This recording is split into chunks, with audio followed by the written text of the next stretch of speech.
ये कोई हम यहाँ बकवास नहीं करने बैठे, ये कोई आयोजन नहीं है, कोई इवेंट नहीं है। कोई पत्रकार, कोई व्यक्ति प्रश्न पूछे, हर व्यक्ति को हर प्रकार के प्रश्न पूछने की सामर्थ्य है। मूर्ख के सामने बैठे हो जो संस्कृत तक नहीं जानता, जो हमारे द्वारा बनाए हुए एक श्लोक का अर्थ भी नहीं कर सकता। बड़े बड़े प्रवीण जन भी उनके श्लोकों का अर्थ नहीं लगा सकते। उसका लक्ष्य भाषा शास्त्र का प्रदर्शन करना नहीं है। तो के भीतर भी एक दूसरे के प्रति ये जिम्मेदारी अवश्य होनी चाहिए। महात्मा तो वही है जो सुहृद है सर्वदेही नाम, अजात शत्रव शांत, साधव साधभूषण। ये सब महात्मा के गुण हैं। शास्त्र विज्ञ होना, वैष्णव होना, भक्त होना, मतलब शास्त्र का ज्ञानी होना, भाषा का ज्ञानी होना, वहीं दूसरी तरफ वैष्णव होना, और वहीं चौथी तरफ भक्त होना। ये चारों विषय स्वतंत्र हैं। कोई शास्त्र का, भाषा का, संस्कृत का बहुत बड़ा मर्मज्ञ हो, कोई आवश्यकता नहीं है कि वो संत हो, वो भक्त हो, वो वैष्णव हो, कोई आवश्यकता नहीं है। सब चीजें अलग अलग हैं, सब चीजें भिन्न भिन्न हैं। शास्त्र को तो शुक्राचार्य जी भी बहुत जोरदारी से जानते। भगवान श्री कृष्ण ने गीता में शुक्राचार्य जी को भी बड़ी महत्वपूर्ण बात कही है। कविनामुषणा कवि ही, मैं कवियों में शुक्राचार्य हूं। शुक्राचार्य जी कृष्ण के समान है। इतनी बड़ी उपमा दे दी है। शास्त्र तो इतना जानते हैं ओहो कि उनके पास संजीवनी विद्या है महाराज। ऐसी संजीवनी विद्या जो पुनश्च जागृत कर दे मृत व्यक्ति को भी। तो शास्त्र विज्ञ होना अलग बात है, भाषा विज्ञ होना अलग बात है। भाषा तो बहुत अच्छी बोली जा सकती है। भाषा की अगर विज्ञता का ही विचार होता तो आज धर्म ऐसा नहीं होता। फिर तुलसी मानस को ऐसा नहीं लिखती। 2-4 श्लोक संस्कृत में लिखने के बाद उन्होंने दोहावली में देशीय प्रांतीय भाषा का प्रयोग किया। कबीर, तुलसी, सूर, अगर ये सब आज नहीं होते तो सच बताओ क्या आज धर्म बच पाता महाराज? ऐसा बच पाता? हमारे पिताजी महाराज कहते, गोस्वामी तुलसीदास जी की ही कृपा से वर्तमान देहात जगत में बहुत विशेष धर्म बचा हुआ है। अगर केवल संतों ने संस्कृत का आग्रह किया होता तो धर्म का स्वरूप ऐसा नहीं होता। इसका अर्थ ये नहीं है कि संस्कृत नहीं जाननी चाहिए। प्रयास पूर्वक जिनको उसमें विशेषज्ञता चाहिए वो अवश्य उस विषय में अध्ययन करें। एक बात बहुत विचार से समझिएगा, सारी सामग्री एक ही प्रकार से बनती है। उस सामग्री में किसी एक वस्तु की प्रधानता हो जाती है। बिल्कुल ध्यान से देखना। जैसे फुल्का बनाया जाए, आटा भी चाहिए और घी भी चाहिए। आटा और घी का जो खेल है वो पूरी फुल्का और पराठे में अंतर ला देता है। सीधी सीधी बात है। आटा और घी का ही खेल है। पहले घी गरम करके फिर आटा डालो तो पूरी बन जाएगी। पहले आटा को सेकने के बाद घी लगा दो तो फुल्का बन जाएगा। और आटा और घी दोनों एक साथ बनाओ तो पराठा बन जाएगा। अब बताओ कितना अंतर है? दो ही वस्तुएं हैं, पर केवल प्रक्रिया के अंतर से कितना बड़ा अंतर पड़ गया। थोड़े थोड़े समय में परिभाषा देश में बदलती रहती है, आप चिंता नहीं करो। जब सामान्य खेती होती थी तब सब लोग कहते थे ना ये क्या है, आधुनिक करो, तो फर्टिलाइजर्स डाल दिए। अब मानो 100 रुपए का गेहूं मिलता है, सामान्य दृष्टांत दे रहा हूं, वही गेहूं 500 का मिलेगा। क्यों? ऑर्गेनिक है महाराज। ये क्या मतलब हुआ? पहले जब सड़क थोड़ी खराब थी तब गाड़ी 80 पर ही चलती थी। करोड़ों रुपया डाल के बढ़िया सुंदर हवाई पट्टी के समान हाईवे बनाया और अब कह दिया 80 से ऊपर दौड़ाई तो चालान काट देंगे महाराज। क्या मतलब है? फिर पहले सही था फिर तो। तो बात को ध्यान से समझिएगा।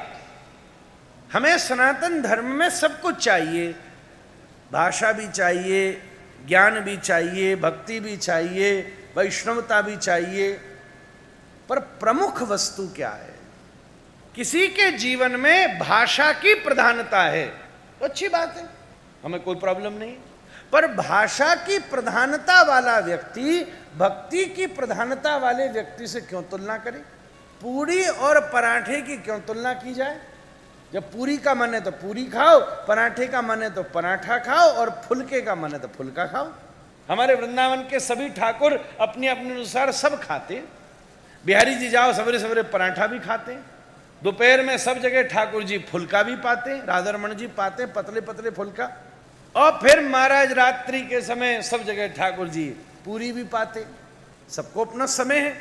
हम जो बात आपके बीच निवेदन कर रहे हैं, अगर कुछ जानकार व्यक्ति है तो हम ये बात क्यों निवेदन कर रहे हैं, कहाँ के लिए कर रहे हैं, किस परिप्रेक्ष्य में कर रहे हैं, ये बात स्पष्ट हो जाएगी।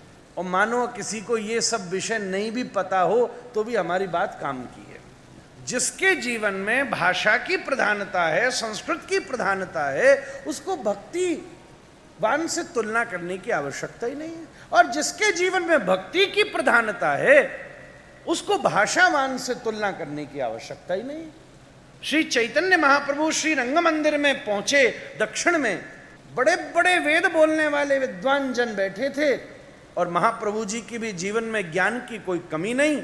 बड़े बड़े केशव कश्मीरी जैसे विद्वानों को उन्होंने पराजित किया। निमाई पंडित नाम से विज्ञ, जिनकी कृपा से रूप सनातन जीव गोस्वामी जैसे शास्त्र मर्मज्ञ जन्म लिए, प्रकट हुए, धरती पर विराजे, वो महाप्रभु जाकर के उन विद्वान जनों का अतिक्रमण करके सामने बैठ जाते एक व्यक्ति के सामने जो गीता जी भी उल्टी पकड़ के बैठा होता। विष्णवे नमः करता महाप्रभु कहते जय हो जय हो। सब विद्वानों ने कहा महाराज आप कमाल कर रहे हो, इतने बड़े विद्वान निमाई पंडित और इस मूर्ख के सामने बैठे हो जो संस्कृत तक नहीं जानता, जो हमारे द्वारा बनाए हुए एक श्लोक का अर्थ भी नहीं कर सकता। महाप्रभु ने कहा अच्छा, इसी से पूछते हैं फिर ये क्या कर रहा है। जब महाप्रभु ने उसको पूछा तुम गीता उल्टी पकड़ के क्या कर रहे हो, पढ़नी आती है? उसने कहा पढ़नी तो नहीं आती, समझ भी कुछ नहीं आ रही। बोले फिर क्यों दिन भर बैठा रहता है? बोले सच बोलूं, जैसे ही गीता जी खोलता हूं मेरे सामने कुरुक्षेत्र का दिव्य मैदान जन प्रकट हो जाता है। जैसे ही गीता खोलता हूं मेरे सामने रथ आ जाता है, उस रथ के ऊपर श्री कृष्ण बैठे हैं, अर्जुन सामने बैठे हैं।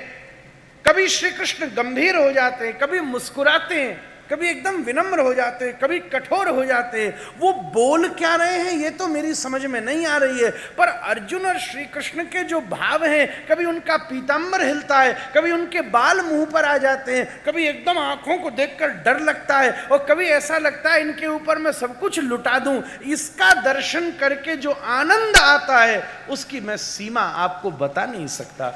महाप्रभु ने कहा आपने शास्त्र जाने, इसने शास्त्र का लक्ष्य पा लिया। इसलिए हमको कोई तुलना करने की आवश्यकता नहीं। कोई अगर हमसे व्यक्ति पत्रकार प्रश्न पूछे तो हमें अपने विवेक से उसका उत्तर देना चाहिए, उसकी तुलना की कोई आवश्यकता नहीं है। जो शास्त्र का मर्मज्ञ है वो शास्त्र का मर्मज्ञ रहे, जो भाषा का मर्मज्ञ है वो भाषा का मर्मज्ञ रहे। अरे इस देश में तो ऐसे ऐसे राजा हुए जिनके यहां रहने वाला तोता भी संस्कृत बोल लेता था। आज समय के ऊपर जाओ तो तोता भी टोक देता था, ए अशुद्ध बोल रहे हो महाराज। ये तो ऐसा देश हुआ है। जो भाषा का मर्मज्ञ है वो भाषा का मर्मज्ञ रहे, जो शास्त्र का मर्मज्ञ है वो शास्त्र का मर्मज्ञ रहे। ऐसा नहीं है कि भाषा वाले को संस्कृत की जरूरत नहीं है, शास्त्र की जरूरत नहीं है। ऐसा भी नहीं है कि शास्त्र वाले को संस्कृत की जरूरत नहीं है। पर मुख्य क्या बात है? सीधी बात, हमने कहा ना घी और आटे का खेल है। मुख्य बात क्या है उसको प्रधान रखा जाएगा। और कोई कोई व्यक्ति ऐसा है जिसका लक्ष्य भाषा नहीं है, जिसका लक्ष्य शास्त्र नहीं है, उसका लक्ष्य वैष्णवता है। और उस वैष्णवता को जीने के लिए वो भाषा को भी ले रहा है, जितना जरूरत है वो उतना शास्त्र को भी ले रहा है, जिससे उसकी वैष्णवता, वैष्णवता का मतलब क्या है, हम विष्णु के हैं, हम प्रभु के हैं, इतना ही पर्याप्त है, इतना ही आवश्यक है। सबके घरों में दवाई होगी, पर सब डॉक्टर नहीं है ना। डॉक्टर के घर में सारी दवाई होंगी, पर हमारे घर में हर बीमारी की, हार्ट वाले के डॉक्टर के पास हार्ट वाली दवाई होगी, माइग्रेन वाले डॉक्टर के पास माइग्रेन वाली होगी, आंख वालों के पास आंख वाली होगी, पेट वालों के पास पेट वाली होगी। पर हम सबके घर के फर्स्ट एड बॉक्स में सारी दवाई होंगी, पर हम उसके विशेषज्ञ नहीं हैं। कभी जो जरूरत पड़ जाए हम उसको प्रयोग में लेंगे। ऐसे ही जो भाषा का मर्मज्ञ है उसके पास भाषा पूर्ण होनी चाहिए, जो शास्त्र का मर्मज्ञ है उसके पास शास्त्र सर्वरूप में विद्यमान होने चाहिए। और जो वैष्णवता का अभ्यास करना चाहता है वो तो खूब प्रेम से संस्कृत भी पकड़ेगा, शास्त्र भी पकड़ेगा, पर उसका लक्ष्य संस्कृत में जानता हूं इसका प्रदर्शन नहीं है, शास्त्र में जानता हूं इसका प्रदर्शन नहीं है। उसका लक्ष्य तो यही है कि मैं इस संपूर्ण जीवन में भगवान का बना रहूं और भगवान मेरे बने रहें। इससे ज्यादा हमें कुछ ना आता है, ना आने की इच्छा है। आ सबको सकता है पर इच्छा ही नहीं है। इसमें एक और पद्धति आगे आ जाती है जिसको हम कहते हैं भक्ति, शुद्ध प्रेम भक्ति। कई बार शुद्ध प्रेम भक्ति में वैष्णव मर्यादा भी पीछे छूट जाती है। क्या कोई शास्त्र आज्ञा देता है भगवान को झूठा खिलाओ? कोई आज्ञा देता है? फिर भी तो शबरी जी उस ठाकुर जी के प्रेम में बेर को झूठा करके राम जी के मुख में अर्पित कर देती है। वो तो शुद्ध प्रेम की परिधि पर चले गए हैं, जिनको ठाकुर जी से लाड़ लड़ानो है। शास्त्र कहते हैं, अरे मीराबाई ने अपने पदों में जो लिख दिया है, क्या कोई कह सकता है कि मीरा शास्त्र नहीं जानती थी? क्या कोई कह सकता है कि मीरा संस्कृत नहीं जानती थी? पर न मीरा का लक्ष्य संस्कृत था, न मीरा का लक्ष्य शास्त्र था। और मैं आपको सच बात बताऊं, कई बार वैष्णव मर्यादा भी आड़े आती है। श्री मीराबाई वृंदावन में गईं, श्री जीव गोस्वामी पाद से मिलने, तो सब आसपास के लोगों ने खबर दी कि जीव गोस्वामी जी का नियम है वो स्त्री मुख का दर्शन नहीं करते, परम वैष्णव है। कई संतों की ऐसी मर्यादा थी, कई बैरागी महात्मा ऐसा नियम रखते हैं। ठीक है, शास्त्र की भी आज्ञा है और वैष्णवता का भी लक्षण है, नहीं करते। बोले आप यहीं से बोलो जो बोलना है। तो मीराबाई उसी समय बोल पड़ी। ऐसा नहीं है कि जीव गोस्वामी जी के मन में कोई संदेह था, ना ना ना, ऐसा नहीं सोचना। बल्कि जीव गोस्वामी संत जो लीला करते वो एक संत की महिमा बढ़ाने के लिए ही करते। जीव गोस्वामी जी ये बताना चाहते थे कि मीरा कितनी श्रेष्ठ हैं अपने आसपास के लोगों को, इसलिए उन्होंने भी कुछ नहीं कहा। हाँ, यहीं से रह के बोलो स्त्री मुख का दर्शन नहीं करते। तभी श्री मीराबाई जी बाहर से कहती हैं, हमने तो सुना था कि ब्रज में सब स्त्रियां ही रहते हैं, कृष्ण तो केवल एक श्याम सुंदर है महाराज। यहां कहां कौन दूसरा पुरुष आ गया? अंदर जीव गोस्वामी जी ने जैसे ही सुना सोई एकदम कहा, अरे वाह, हमारी मीरा जी आ गई, हटाओ सब पर्दा यहां से। ये जो कह रही हैं ये कोई अनुचित नहीं कह रही, और बड़े प्रेम से दोनों जन मिले। मीरा का उद्देश्य संस्कृत नहीं है, मीरा का उद्देश्य शास्त्र नहीं है, मीरा का उद्देश्य केवल वैष्णवता नहीं है। हाँ? मीरा तो प्रेम दीवानी है, जाको दर्द कोई ना समझ सके महाराज। मीरो दर्द न जाने कोई। हम जो बात जिस परिप्रेक्ष्य में कह रहे हैं, जानकार आदमी के लिए बहुत बड़ा समाधान है। हमको कोई नाम लेने की जरूरत नहीं है, हमको कुछ कहने की आवश्यकता नहीं है, क्योंकि जबरदस्ती जिनको नहीं पता उनको क्यों और पता लगे, और जिनको पता है उनको समाधान मिल जाए। इसलिए समाज के भीतर ही और संतों के भीतर भी एक दूसरे के प्रति ये जिम्मेदारी अवश्य होनी चाहिए। सनातन धर्म की हानि होती है। सभी जन इसी प्रकार से एक दूसरे को प्रेरित करें। इस दुनिया में सबसे बड़ा दान आप करते हैं, सच बोलूं, जब किसी व्यक्ति को पकड़ करके संत के पास ले आते।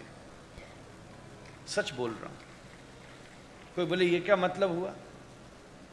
गुप्ता जी, किसी को पानी पिलाओ, उसके शरीर में 1 दिन तक रहता है। किसी को भोजन खिलाओ, उसके शरीर में 3 दिन तक रहता है। पर संत के चरण में बैठकर कोई बात जच गई और मन को शांति मिल गई तो जीवन के अंतिम श्वास तक रह सकती है। ये कोई हम यहां बकवास नहीं करने बैठे, ये कोई आयोजन नहीं है, कोई इवेंट नहीं है, कोई कॉन्सर्ट नहीं है। सही बात तो यह है कि आप स्वयं साक्षात इस समय जब आप मंदिर जाते हैं तो भगवान आपकी नजर में होते हैं, पर जब आप कथा में होते हो तो आप राधा रमण की नजर में होते हो। आप ठाकुर जी की दृष्टि में हो। यही प्रमाण है, बिनु हरि कृपा मिलहि नहीं संता। ये ठाकुर जी ने कृपा करी है। इसलिए कोई पत्रकार, कोई व्यक्ति प्रश्न पूछे, हर व्यक्ति को हर प्रकार के प्रश्न पूछने की सामर्थ्य है, फिर भी प्रश्न में सुधार होना चाहिए। पर इसके साथ साथ जो उत्तर देवे वो भी बड़े दायित्व के साथ उत्तर दे, तभी समाज में उत्थान की प्राप्ति होती है। कोई आवश्यकता नहीं। जिसने अपने जीवन में, हम लोगों की गौड़ीय संप्रदाय में भी कोई शास्त्रों की और संस्कृत की कमी नहीं है। जीव गोस्वामी जी ने जिस प्रकार की टीकाएं लिखी हैं, बड़े बड़े प्रवीण जन भी उनके श्लोकों का अर्थ नहीं लगा सकते। पर उसका लक्ष्य